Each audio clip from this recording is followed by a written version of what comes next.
অনেকেই সেলাই কাজের প্রথমে 34 ইঞ্চি বডির কামিজ কাটিং করতে পারেন না। আজকের ভিডিওটি তাদের জন্য। ভিডিওটি টানবেন না, পুরো ভিডিওটি দেখবেন। আমি আজকে আপনাদের দেখাবো কিভাবে 34 ইঞ্চি বডির কামিজ কাটিং করতে হয়। আসসালামু আলাইকুম, আশা করছি সবাই ভালো আছেন। তো প্রথমে আমি কাপড়টিকে 4 ভাঁজে ভাঁজ করে নিয়েছি। আমার সাইডে বন্ধ সাইড এবং এই সাইডে খোলা সাইড। তো আমার সাইডে বন্ধ সাইড থেকে আমি 6.5 ইঞ্চিতে মার্জিন করে নেব শোল্ডারের জন্য, এবং গলার জন্য আমি এখানে 2 ইঞ্চি 2 সুতা নেব। এখন আমি হাতার আরমোল মেপে নেব। তো শোল্ডার থেকে এভাবে ধরে 7 ইঞ্চিতে মার্জিন করে নেব। 7 ইঞ্চিতে এভাবে মার্জিন করার পর এভাবে একটি বক্স বানাতে হবে।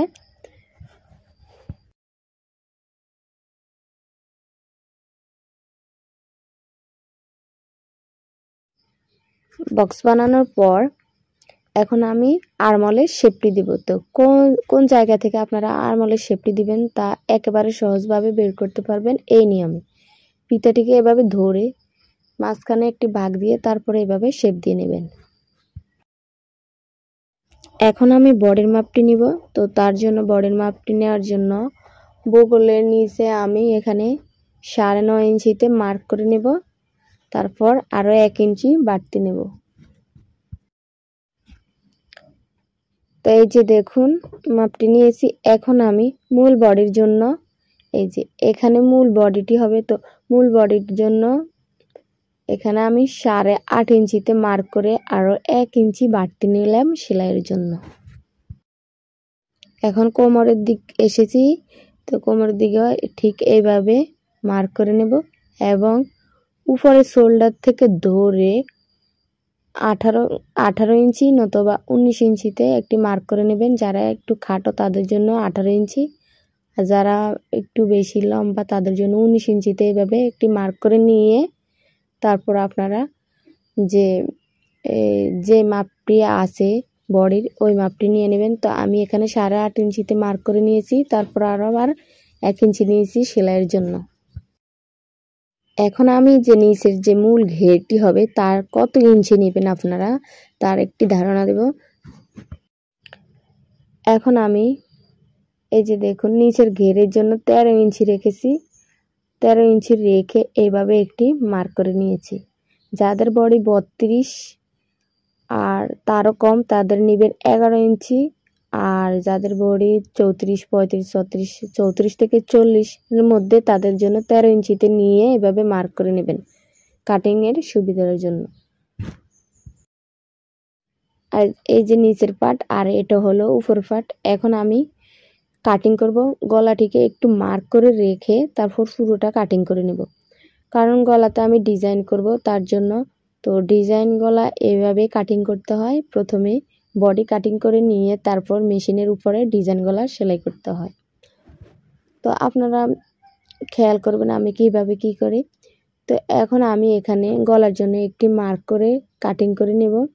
তো মার্ক আমি এখানে হালকা 2 থেকে 1.5 থেকে 1 ইঞ্চি এভাবে একটু কাটিং করে নিলাম, যেহেতু গলাটি চিহ্নিত করা যায় তার জন্য। আর তারপর আমি পুরো কামিজটি কাটিং করে নেব। আপনাদেরকে একটি কথা বলে নেই, যারা এখন আমার চ্যানেলটি সাবস্ক্রাইব করেন নাই প্লিজ সাবস্ক্রাইব করে পাশে থাকবেন। আর যারা ফেসবুক থেকে ভিডিওটি দেখছেন তারা অবশ্যই ফলো দিয়ে পাশে থাকবেন।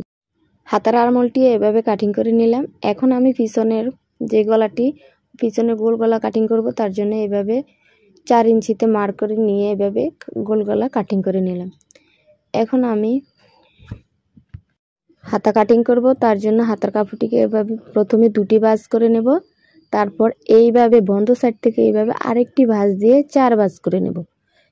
তো দেখতে থাকুন। আর যারা এখনও আমার চ্যানেলটি সাবস্ক্রাইব করেন প্লিজ সাবস্ক্রাইব করে দেবেন। আবারও বলছি প্লিজ সাবস্ক্রাইব করে পাশে থাকবেন। তো আমি এখানে হাতার লম্বাটি 18 ইঞ্চি নিয়েছি।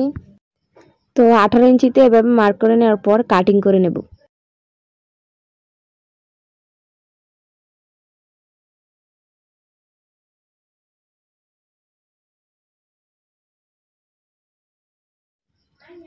তো এখন আমি এই জায়গা থেকে 2 ইঞ্চি নিচে নতুবা 2.5 ইঞ্চি নিচে আরেকটি মার্ক করে নেব।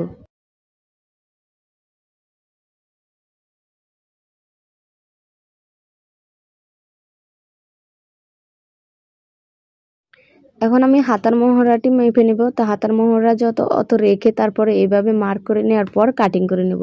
তো এইভাবে আমার কামিজটি কাটিং করা শেষ। তো যারা এখনও সেলাই কাজে একেবারে নতুন তাদের জন্য ভিডিওটি কেমন হয়েছে তা অবশ্যই আমাকে কমেন্ট করে জানাবেন। আর এরকম যদি আরও সেলাই কাজের নতুন ভিডিও পেতে চান তাহলে অবশ্যই আমাকে কমেন্টে জানাবেন। সবাই ভালো থাকবেন, সুস্থ থাকবেন। আল্লাহ হাফেজ।